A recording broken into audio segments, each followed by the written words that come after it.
बिस्मिल्लाहिर्रहमानिर्रहीम। अस्सलाम वालेकुम दोस्तों। नावल तड़प दिल की राइटर रिमशा हयात। किस्त नंबर 2930। वह आज अभी तक बेहोश था, उसे होश नहीं आया था। आफाक जब अगले दिन फ्लैट पर आया तो आज को वहाँ ना देख कर परेशान हुआ था। उसने कॉल करके अपने बाप को वहाँ बुलाया। वो यहाँ से कैसे भाग सकता है, उसकी हालत ऐसी नहीं थी कि वो भाग सकता। सुल्तान ने आफाक को देखते परेशानी से कहा, मुझे सिर्फ एक बात की फिक्र है, अगर वो किसी के हाथ लग गया तो सब कुछ सच बता देगा, फिर आप क्या करेंगे? आफाक ने अपने बाप को देखते कहा, जो खामोश रहा था। अरसम का वलीमा है और हम सब ने जानना है। सुल्तान ने आफाक को देखते कहा, आपने बिस्मा और मेरी बात की? आफाक ने जल्दी से पूछा, वो लोग चाहते हैं कि बिस्मा और वाज की शादी हो जाए। उनको बिस्मा वाज के लिए पसंद है और वो लोग उससे मिलना चाहते हैं। सुल्तान ने नज़र चुराते कहा, डैड मेरी शादी बिस्मा से होगी, अगर नहीं तो वाज, अगर ज़िंदा हुआ तो उसकी शादी मैं बिस्मा से नहीं होने दूंगा। अगर वो मेरी नहीं हो सकती तो उसकी भी नहीं होने दूंगा। अब अगर वो मुझे नज़र भी आया तो अपनी जान से जाएगा। आफाक ने सर्द लहजे में कहा, तो अपने भाई की जान लोगे, शर्म आनी चाहिए तुम्हें। सुल्तान ने गुस्से से कहा, आपको जो समझना है समझ, लेकिन मैं वही करूँगा जो मेरा दिल करेगा। आफाक ने सर्द लहजे में कहा और वहाँ से चला गया। पीछे सुल्तान अपना सर पकड़े बैठ गया था। अब वो क्या करे, उसे समझ नहीं आ रही थी। घर में तैयारियां जोर शोर पर थी। घर इतना ही बड़ा था इसलिए फंक्शन घर में ही रखा था। मलाइका अपने कमरे में थी जब बिस्मत दरवाज़ा नाक करते अंदर है। उसके हाथ में एक बैग जोड़ रहा था। कैसी हैं आप भाभी? बिस्मा ने मलाइका को देखते मुस्कुरा कर पूछा, मैं ठीक हूँ, तुम आओ। मलाइका ने भी मुस्कुरा कर कहा, भाभी ये भाई ने आपके लिए भेजा है और ब्यूटिशियन भी आती हूँ तो आप जल्दी से चेंज कर लें। बिस्मा ने हाथ में पकड़ा बैग मलाइका की तरफ बढ़ाते हुए कहा, बिस्मा क्या मेरे घर वाले भी आ रहे हैं? मलाइका ने थोड़ा घबराए हुए लहजे में पूछा, भाभी कैसी बातें कर रहे हैं आप, वो भला क्यों नहीं आएंगे? बिस्मा ने हैरानी से कहा। तो मलाइका मुस्कुरा पड़ी, मुझे लगा शायद वो नहीं आ रहे, मैं चेंज करके आती हूँ। मलाइका ने वहाँ से उठते हुए कहा और चेंज करने चली गई। वो जब चेंज करके बाहर आई तो खुद को आईने में देखकर उसने अरसम की चॉइस की दिल से तारीफ की थी। भाभी आप तो बहुत प्यारी लग रही हैं। बिस्मा ने मलाइका को देखते मुस्कुरा कर कहा। अरसम उसके लिए रेड कलर का लॉन्ग फिराक लाया था जिसमें वो बार भी ही लग रही थी। बिस्मा की तारीफ पर मलाइका ने शर्मा कर नजरें चुका ली थी। इतने में दरवाज़ा नाक हुआ और ब्यूटिशियन अंदर आए। घर को देखने के बाद वो दुल्हन की किस्मत पर रश कर रही थी, लेकिन उसे दुल्हन भी किसी से काम नहीं लगी थी। आप यहाँ बैठ जाएं, उस लड़की ने कहा। तो मलाइका आईने के सामने बैठ गई। भाभी मैं थोड़ी देर तक आती हूँ, बिस्मा ने मलाइका को देखते कहा, जिसने असबात में सर हिला दिया था।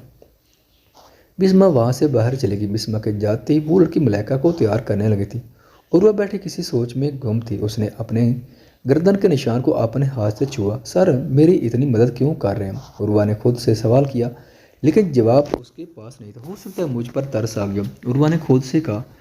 तो क्या वो हर एक पर ऐसे ही तरस खाते हैं? उर्वा ने गहरा सांस लेते कहा। जब उसके मोबाइल पर खान का मैसेज आया था, ये यहाँ क्या कर रहे हैं? उर्वा ने हैरानी से मुंह में बोड़ बुड़ाते हुए कहा और कमरे से बाहर निकलकर दरवाज़ा खोला जहाँ सामने खान खड़ा था। एक पल के लिए तो उर्वा तो खान को देखकर हैरान हो गई थी। ब्राउन कलर उस पर काफ़ी सूट कर रहा था। ये कलर खान ने पहले भी पहना था, लेकिन शायद आज उसने नोट किया था। मिस उर्वा आप ठीक है? खान उसे खुद को घूरते देखा तो पूछा, जो बुखलाए हुए अंदाज में होश में आई थी। आए ना आप अंदर, उर्वा ने जल्दी से दरवाजे से पीछे होते कहा।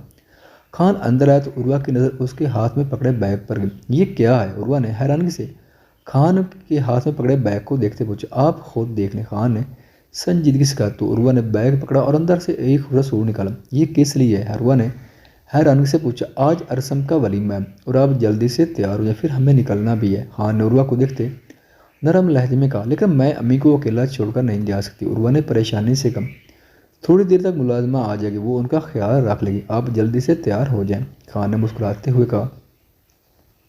उसकी बात सुनकर उर्वा थोड़ी मुतमईन हुई और वह असबात मिलाए वहाँ से चली गई थी। उसे अभी भी समझ में नहीं आ रहा कि खान उसे अपने साथ लेकर क्यों जाना चाहता है।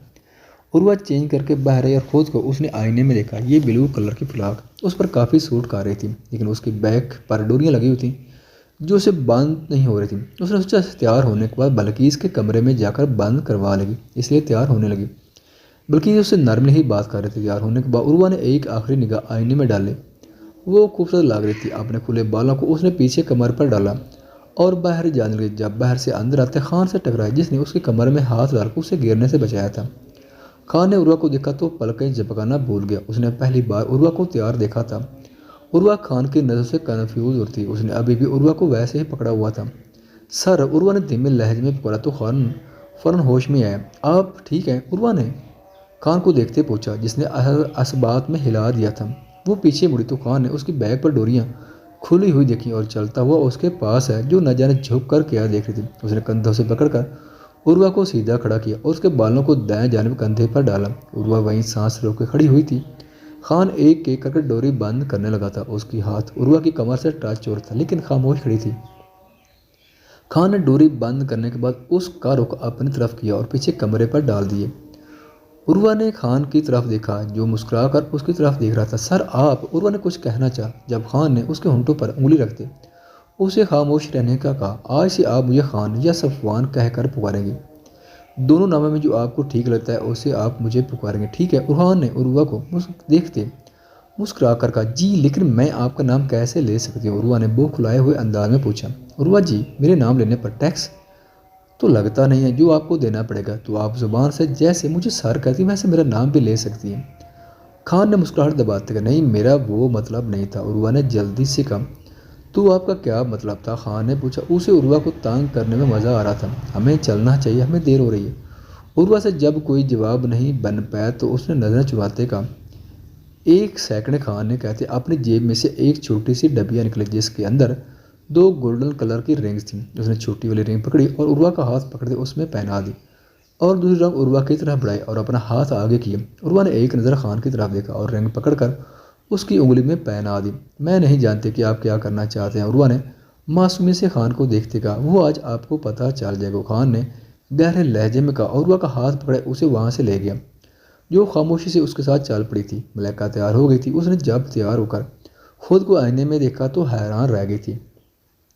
जब उसे दरवाज़ा खुलने की आवाज़ आई तो उसने मुड़कर दरवाजे की तरफ देखा, जहां अरसम खड़ा चेहरे पर हैरानगी लिए सर से लेकर पांव तक मलाइका को देख रहा था। उसने खुद भी ब्लैक कलर का पैंट कोट पहना हुआ था, जिसमें वो काफ़ी वजीही लग रहा था। मेरी बीवी को आपने कहीं देखा है? अरसम ने संजीदगी से मलाइका को देखते उसके पास आते पूछा, जिसने हैरानी से अरसम की तरफ देखा था। ओह, तो आपने नहीं देखा? तो मुझे लगता है मैं गलत कमरे में आ गया हूँ, अरसम ने मुस्कुराहट दबाते कहा। मलाइका ने उसकी बात का मतलब समझकर उसको घूर कर देखा था।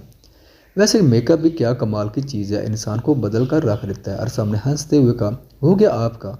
मलाइका ने दांत पीसते पूछा। अरे नहीं, अभी तो मैंने शुरू किया तुम्हें तंग करना और तुम इतनी जल्दी उकता गई। अरसम ने मलाइका को कमर से पकड़कर खोद के करीब करते गहरे लहजे में कहा, बहुत खूबसूरत लग रही हो और ये ड्रेस भी तुम पर बहुत प्यारा लग रहा है। अरसम ने मलाइका की आंखों में देखते हुए मोहब्बत भरे लहजे में कहा, निकाह में ये ताकत ही इतनी होती कि दो अजनबी लोगों के दिलों में एक दूसरे के लिए मोहब्बत पैदा कर देता। काश मैं भी आपके बारे में यही कह सकती। मलाइका ने अरसम को देखते हिसाब बराबर करते कहा, जो कह कल गए हंस पड़ा था। अब मैं ठीक कहती हैं, बिल्कुल ठीक, बीवी का इंतखाब किया है मैंने। अरसम ने मुस्कुराते हुए कहा, आप एक बात अभी भी याद रखिएगा, मैंने आपको मुआफ़ नहीं किया। मलाइका ने उसके सीने पर हाथ रखते उसे पीछे धकेलते हुए कहा, मुआफ़? अरसम ने ना समझ से उसे देखते हुए पूछा। आपको तो याद भी नहीं है, मलाइका ने कमर पर हाथ रखते दांत पीसते कहा।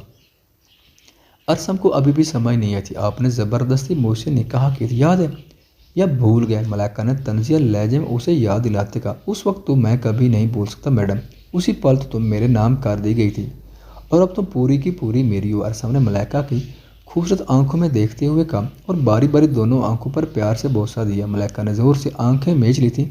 मुझे खुशी कि तुमने अभी भी मेरा दिया हुआ लाकड़ पहना हुआ है। अरसम ने मलाइका की खूबसूरत गर्दन में पहने लाकड़ को पकड़ते मुस्कुरा कर कहा, वो मुझे उसे उतारना याद नहीं रहा। मलाइका ने नजरें चुराते कहा, अब तुम उसे उतारने की गलती करोगी, मैं भी गलती करोगी भी नहीं। अरसम ने कहते झुक कर उसकी गर्दन पर प्यार से बोसा दिया और पीछे हट गया। मलाइका हैरानगी से उसे देख रही थी। तुम्हारे अम्मी अब्बू और भाई आ गए तो चलें फिर? अरसम ने मलाइका के सामने अपनी हथेली फैलाते हुए कहा, जिसे मलाइका ने थोड़ा झुकते हुए थाम लिया था। अरसम ने नरम सी मुस्कुराहट उसकी तरफ उछाली और उसका हाथ पकड़े कमरे से बाहर ले गया। बाहर सारे मेहमान आ चुके थे, रहमान की फैमिली भी आ चुकी थी। उस्मा ने जब अरसम के साथ आती मलाइका को देखा तो उसने हैरानी से अपने शोहर की तरफ देखा था। हैरान तो सानिया भी थी, लेकिन रहमान आराम से खड़ा था। वो यही सोचकर मुतमैन था कि अब उसका बेटा उस गरीब लड़की का पीछा छोड़ देगा। अरसम ने मलाइका को सबसे मिलवाया था। हमजा दूर खड़ा सुर्ख आंखों से दोनों को देख रहा था। आज उसका यहाँ आने का मकसद कुछ और था और पता नहीं वो अपने मकसद में कामयाब होता भी है या नहीं, ये तो वक्त नहीं बताना था। मलाइका जब उज़्मा से मिली तो उसे पता चला कि अरसम से उनका क्या रिश्ता है। मलाइका की नज़र हमजा पर पड़ी, जिसने एक नरम सी मुस्कुराहट उसकी तरफ उछाल दी थी। उसने फ़ौरन नज़रें दूसरी जाने फेर ली थी। मलाइका जाकर अपने माँ बाप से मिली थी, अरमान से। अरमान उसे खुश देखकर खुश था। दादा जान कब से अरमान को देख रहे थे। अरसम ने अरमान को अपने साथ आने का इशारा किया और उसे दादा जान के पास लेकर गया। नाना जान, ये अरमान है, मलाइका का भाई। अरसम ने अरमान के कंधे पर हाथ रखते कहा, जिसने दादा जान को झुक कर सलाम किया था। बेटा, तुम्हें देखकर मुझे किसी अपने की याद आई है। खुश रहो। दादा जान ने खुशी से उसके सलाम का जवाब देते कहा। जो दादा जान की बात सुनकर मुस्कुरा पड़ा था। अरसम खान कहाँ है? सब लोग आ चुके हैं और उसका किसी को मालूम नहीं। दादा जान ने थोड़े गुस्से से कहा, मैं उसे कॉल करता हूँ। अरसम ने जल्दी से कहा। अरमान दादा जान से बातें करने लगा था। तहरीम और बिस्मा कौसर के पास खड़ी बातें कर रही थी। वैसे ठीक लड़का फंसाया तुमने, सानी ने मलाइका के पास आते तनज़िया लहजे में कहा। तुम्हें देखकर तो लग रहा है आज तक तुमसे वो फंसा नहीं जिसे तुमने फंसाना चाहा, लेकिन अफसोस सब तुम्हारे जैसे नहीं होते और मैंने किसी को नहीं फंसाया। वो जो मेरे शोहर है ना, मलाइका ने अरसम की तरफ इशारा करते हुए, जब उन्होंने पहली बार मुझे देखा तो मुझ पर दिलो जान से फिदा हो गया और फ़ौरन मुझसे निकाह कर लिया। तो मुझे तुम्हारी फजूल की किसी बात पर तवज्जो नहीं देनी और तुम भी फंसाने की कोशिश करो, हो सकता है कोई ना कोई फंस जाए। मलाइका ने मुस्कुरा कर कहा और वहाँ से चली गई। पीछे सानिया गुस्से से दांत पीसती रह गई थी। उसने गहरा सांस लेते अपने मूड को ठीक किया। उसे खान का इंतज़ार था जो पता नहीं कहाँ था। सर, अगर किसी ने मुझे आपके कमरे में देख लिया तो? उर्वा ने परेशानी से खान को देखते कहा, जो कब का घर आ चुका था और पिछले दरवाजे से उर्वा को अपने कमरे में ले आया था। क्योंकि उसकी जूती की हील टूट गई थी तो खान ने बिस्मा से मदद ली थी। बिस्मा ने उर्वा को देखा तो वो उसे देखकर बहुत खुश हुई थी। उसकी यह भाभी भी किसी से कम नहीं थी। खान ने उसे कहा था कि किसी को बताया ना, तो बिस्मा इस बात में सारी लाए वहाँ से चली गई थी। उर्वा अगर कोई देख भी लेता है तो उसमें कोई बुराई नहीं, आप बीवी हैं मेरी। खान ने संजीदगी से उसकी तरफ देखते कहा। आज पहली बार खान ने अपना हक जताया था। उर्वा ने नज़र उठाकर उसकी तरफ देखा जो उसकी तरफ ही देख रहा था। ऐसे मात देखे खान ने आगे बढ़ते उर्वा के चेहरे पर झूलती आवारा लिट्टों को कान के पीछे करते गंभीर लहजे में कहा, और मैंने आपको कहा था कि आप मुझे अब सर नहीं कहेंगे। खान ने उसे याद दिलाते कहा, जी वो मुझे आपसे एक बात पूछनी थी। उर्वा ने थोड़ा झुझकते हुए कहा, जी मैं सुन रहा हूँ। खान ने उर्वा का चेहरा थोड़ी से पकड़कर ऊपर करते कहा, आप मेरी इतनी मदद क्यों कर रहे हैं? उर्वा ने खान के चेहरे की तरफ देखते संजीदगी से पूछा। उसका सवाल सुनकर खान हल्का सा मुस्कुराया और झुक कर बिना उर्वा को समझने का मौका दिए बगैर प्यार से उसके होंठों पर अपना लम्हा छुड़ा। उर्वा आंखें फैलाए शौकड़ सी खड़ी थी। आपके इस सवाल का जवाब मैं बाद में आराम से दूंगा, लेकिन अभी हमें नीचे चलना चाहिए। खान ने मुस्कुराते हुए कहा। उर्वा को कमर से पकड़कर खुद के साथ लगाते उसे कमरे से बाहर ले गया। नीचे सब लोग बातें कर रहे थे। जब उनकी नज़र सीढ़ी से नीचे उतरते खान और उर्वा पर पड़ी। ये तो सफवान खान के सेक्रेटरी है ना? खान के ऑफिस एम्प्लॉई ने खान के साथ आती उर्वा को देखते अपने साथ खड़े साथी को कहा, जिसने ब्लू कलर की लॉन्ग फ्रॉक पहनी हुई थी और खान ने ब्राउन कलर की पैंट के साथ ब्राउन कलर की ही वास्केट पहनी थी। वास्केट के नीचे पहने शर्ट ऑफ वाइट कलर के थे। साहब की नज़र सीढ़ी से नीचे उतरते खान और उर्वा पर थी। भाई, ये तो वही लड़कियां जो हमारे घर का जेवर चोरी करके भागी थी। समीना ने अपने भाई रहमान को देखते कहा, जो खुद उर्वा को यहाँ खान के साथ देखकर हैरान था। खान ने उर्वा का हाथ पकड़ा हुआ था। मलाइका तो सबसे ज़्यादा हैरान थी। ये उर्वा आपके भाई के साथ क्या कर रही? मलाइका ने अरसम को देखते हैरानगी से पूछा। बीवी ईश्वर के साथ ही होगी ना? अरसम ने मुस्कुराते हुए कहा। मलाइका ने हैरत के मारे मुंह खोले अरसम को देखा था। लेडीज़ एंड जेंटलमैन, मैं थोड़ी देर के लिए आप सबकी तवज्जो चाहता हूँ। खान ने सबको देखते कहा। वैसे तो सबकी तवज्जो दोनों की तरफ ही थी, लेकिन जो नहीं भी देखते वो भी उन दोनों की तरफ देखने लगे थे। सनी ने दादा की जान की तरफ देखा, जो खुद हैरान थे। मैं अपनी खूबसूरत बीवी का आप सबसे तारुफ करवाना चाहता हूँ। वैसे तो ये अरसम और मलाइका का ख़ास दिन, लेकिन फिर भी मैं आप सबको बताना चाहता हूँ कि मैं सादगी से निकाह कर चुका हूँ। क्योंकि मुझे शोर शराबा पसंद नहीं है, तो मैंने सोचा आज मैं अपने निकाह का भी बता देता हूँ। क्योंकि कुछ लोगों को लग रहा है मैं अभी भी सिंगल हूँ, तो मुझे शादी का मशवरा दे रहे थे। तो उन सबको बताना बेज़रूरी था कि अब मैं शादीशुदा और मेरी बीवी को अच्छा नहीं लगेगा अगर कोई मेरी शादी की बात करे। आखिरी बात खान ने मुस्कुराते हुए उर्वा को देखते गई और उसको कमर से पकड़कर खुद के करीब करते उसके बालों पर प्यार से बोसा दिए। उर्वा तो सबसे ज़्यादा शौकड़ खड़ी थी। उसे उम्मीद नहीं थी खान ऐसा कुछ भी कहेगा। आप लोग एंजॉय करें प्लीज़, खान ने मुस्कुराते हुए कहा। तो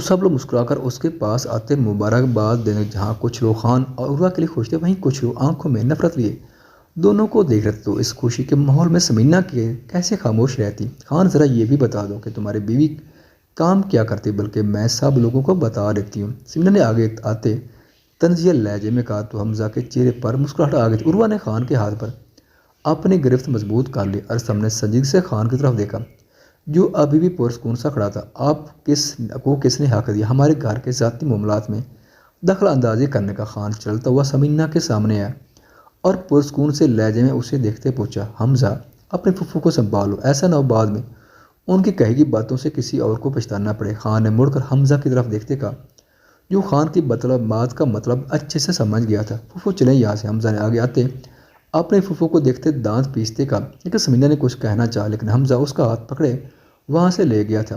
खान अगर इतने यकीन से कह रहा था तो उसका मतलब था ज़रूर उसके पास कोई ना कोई सबूत है। आप सब लोग प्लीज़ एंजॉय करें, खान ने कहा और ख़ुद दादा जान के पास आ गए जो कहर बरसाती नज़रों से खान को देख रहे थे। ख़वातीन व हज़रात, वीडियो देखने का शुक्रिया। अगर वीडियो पसंद आए तो चैनल को सब्सक्राइब करें और साथ ही बेल के आइकन को लाजमी प्रेस करें ताकि आपको आने वाली वीडियोज़ के अपडेट सबसे पहले मिल सकें। खुदा हाफिज़।